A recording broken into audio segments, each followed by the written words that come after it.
Jaahas, Ninnan nonna, se on Harjakaisen Timppa taas, terve. Tilattiin tänne Harjakainen Oyn edustustiloihin firman piikkiin tähtisaunoilta tämmönen helkkari hyvä bastu ja Magnum kiuas. Harjakainen Oy on helkkari hyvätapainen firma.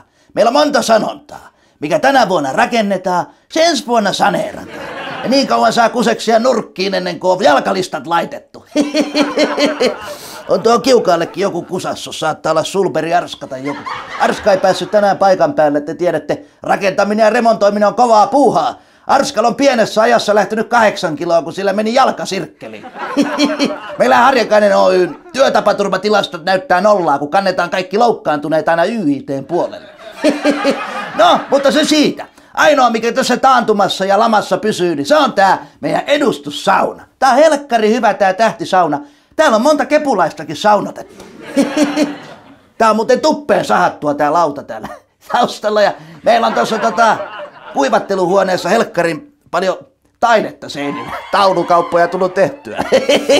Ninnan nonna. Firma pikki!